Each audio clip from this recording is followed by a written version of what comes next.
السلام عليكم، كل سنة وانتم طيبين. عاملين ايه؟ وحشتوني كتير، فترة طويلة جدا ما نزلتش حاجة على القناة. النهاردة قلت اما ارجع لكم كده بالمنجونة البورسعيدي، حاجة كده خرافة، مخبوزات جميلة جدا. كلنا عارفين ان هي بتتعمل في التوقيت ده، توقيت قبل شم النسيم. يلا بينا هنشوف الطريقة ونشوف قصة المنجونة البورسعيدي. لو انت عارفة قصة المنجونة البورسعيدي اكتبي لي في الكومنتات، وانا هقول لك قصتها وتقولي لي اذا كان صح ولا غلط. يلا بينا. شايفين بجد هشة جدا، وكل مكوناتها موجودة في قلب البيت ومش هتكلفنا اي حاجة. وهقول لك البدايل برضو في قلب الفيديو، لو ما عندكش البديل ده هقول لك تحط ايه مكانه. تمام. يلا بينا ندخل ونصلي على الرسول ونقول اللهم صل وسلم على سيدنا محمد وعلى آله وصحبه أجمعين. شايفين هشة ازاي؟ وبجد خطيرة جدا جدا، وطعمها وريحتها روعة، ومش هتاخد منك وقت في العمايل. يلا كده هنسمي ونقول بسم الله. معايا نص كوباية من اللبن الدافي، هنزل عليها بمعلقة كبيرة من الخميرة، وهنزل عليها بنص كوباية من السكر. المقادير هكتبها لك في صندوق الوصف برضو عشان لو انت مش مركزة معايا. هنا معلقة خميرة، هنا الكيس معايا ده في قلبه معلقة بالظبط. انا ضامنة الخميرة بتاعته وعارفة هي نوعيتها ايه، عشان كده بشتغل بها على طول من غير تست. معايا كمان بيضة وعليها شوية من الفانيليا.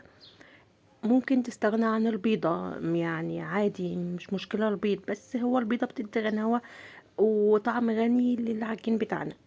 هقلبهم كده مع بعض بحيث ان السكر والخميرة والبيض يندمج كله مع بعضه، والسكر يدوم معايا. واهم حاجة ان اللبن يكون دافي علشان الخميرة تتفاعل مع بعض.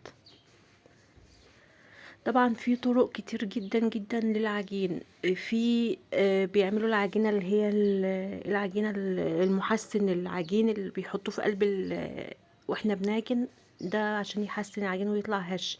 لو عجينة باتت برضو بتدينا برضو طراوة، برضو لو المخبوزات باتت تاني يوم تفضل هشة. بس ما تقلقوش، ده هيبقى برضو الطريقة دي معايا هشة جدا وهتبقى حلوة. هنا نزلت عليهم ب600 جرام من الدقيق، وكان عندي نص كوبايه زبديه في قلب التلاجة، طلعت برضو استعملتها. هي زبديه اللي بتتباع في قلب المحلات البلدي دي. انا حطيتها في الكوبايه النص اجت على قد الكوبايه النص. هنا شغلت عليهم العجان. عايزه تعجينه على ايدك اعجينه على ايدك. انا بصراحه ما قدرتش اعجنها على ايدي وشغلت عليها العجان.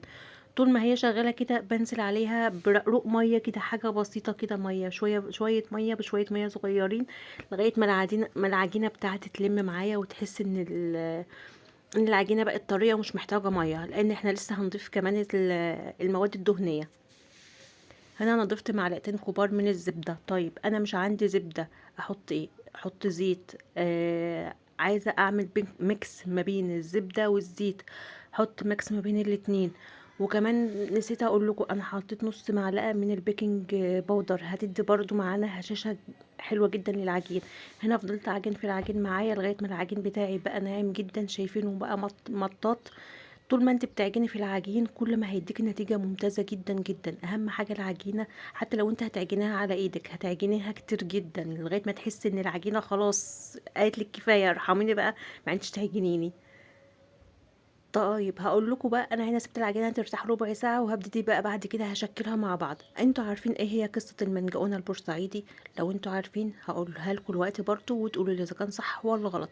المنجقونه البورسعيدي سبب تسميتها ايه هي كده؟ هقول لكم. ايام الاحتلال اللي كان في بورسعيد زمان، كان في شخص ايطالي قاعد في بورسعيد فاتح محل مخبوزات وبيعمل مخبوزات. فقبل يوم شم النسيم كان عامل منجقونه. المنجقونه دي ما كانش اصلا اسمها منجقونه، هي فطاير، فطاير ومعجنات. فهو بيقول لكم، بيقول ايه؟ مانجا اوني. مانجا اوني يعني ايه؟ مانجا اوني يعني تعالوا خدوا فطيره او تعالوا كلوا فطيره. فالبورسعيدية طلعوا الاسم ده عليها، اللي هي من اسمها مانجا اوني، نسبة للشخص الإيطالي صاحب الاختراع. هي نفس العجينة، وهي نفس كل حاجة، بس الاسم بس بتاعها مختلف. فانتوا قولوا لي بقى إذا كان ده قصتها الحقيقية ولا قصتها الحقيقية ايه.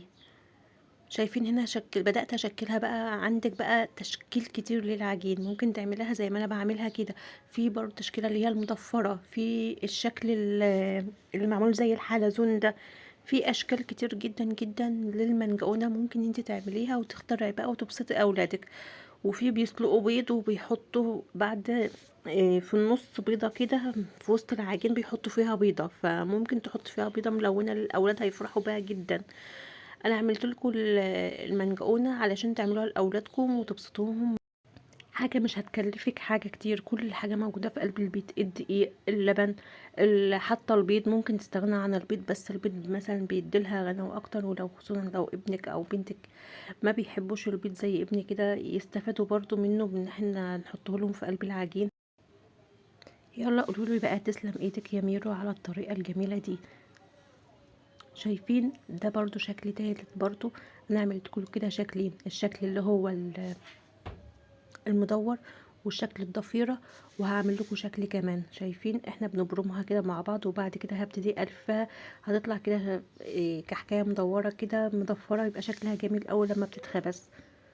وزي ما قلت لكم ممكن وانت بتخبزيها تحط فيها بيضة، هتبقى جميلة جدا وهتبقى ملفتة للأولاد. ممكن تحط فيها كريزة، ممكن تحط فيها شوكولاتة، ممكن تلوني العجين نفسه. انا اديتلك افكار كتير وانت تعمليها. الالوان اللي هي الجل اللي بتتباع الصحية اللي بتتباع عند خامات الحلواني الالوان دي صحية، ممكن تجيبيها وتلوني بيها العجين. الاولاد هيفرحوا جدا لما يلاقوا العجين بتاعهم المخبوزات ملونه كده وشكلها كده مفرح والالوان مبهجه. بالعكس لو هم مش بيحبوا الحاجات دي هيحبوها. اعملها لهم وحطها لهم في اللانش بوكس بتاع المدرسه، حاجة مفيدة، حاجة لذيذة. ممكن تعمليها بدقيق اسمر، لو انت مش حابة دقيق ابيض، او مثلا بتتعبي من الدقيق الابيض ممكن تعملي بدقيق اسمر. انا اديتلك افكار كتير جدا جدا جدا، وانت بقى عليكي بقى اعملي اللي انت عايزاه. يعني شايفين ده كمان شكل تالت ولا شكل رابع. انا عملت كل تقريبا 4 اشكال او 5 اشكال. احنا هنا بنلف الاتنين عكس بعض، يعني الدايرتين بنلفهم عكس بعض وبنقابلهم في نقطة، يعني في النقطة في النص كده مع بعض، وبنضمهم على بعض بحيث ان لما هي تخمر تقفل على بعض وما تتفتحش مننا. شايفين شكلها عامل ازاي؟ شكل كده النضارة جد شكلها جميل جدا جدا. هنا خلاص خلصت كل التشكيل بتاع العجين. شايفين انا هنا بسيب مسافات عشان لازم نعمل حسابنا ان العجين لسه هيخمر، واما هيخمر ويدخل الفرن هياخد مسافات عشان ما يزنقش مع بعض. هنا الوش بقى، بدهن الوش بايه؟ في ناس بتدهنه بصفار بيضة، انا بصفار بيضة وشوية فانيليا عليهم. انا مكانش عندي بيض تاني، يعني اللي كانت عندي بيضة واحدة استعملتها في العجين، ما هخبيش عليكم يعني، ومش هخرج اجيب بيض كمان. فقمت عاملة ايه بقى يا ستي؟ جبت شوية لبن. طيب انا مش عندي لبن، عندك لبن بودرة؟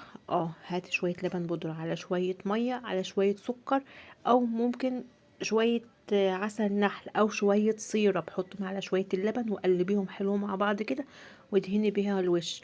ورشي بقى الوش بقى حسب ما انت عايزه. انا حطيت سمسم وحطيت سكر، جزء عليه سمسم وجزء عليه سكر، سكر ناعم اللي هو الابيض الناعم ده. وفي هنا جزء انا حطيت فيها عليه شوكولاته اللي هي الكوينز. طيب انا عايزه احط بيض، احط بيض. انا عايزه احط كريز، احط كريز. الكريز هيدي شكل خطير جدا مع اللون الاحمر ولون العجين الذهبي، هيدينا كده منظر خرافه. بس انا مكانش عندي كريز، انا حطيت اللي هي الشوكولاته، وكمان الاولاد بيحبوا الشوكولاته. فالعجينه دي جربوها بجد على ضمانتي، هشه جدا وطعمها خطير جدا جدا. شايفين هنا العجينة اهو، ده كده اول صاج. تاني صاج برضو هوريكم النازل دلوقتي اللبن اللي انا كنت بدهنه على الوش.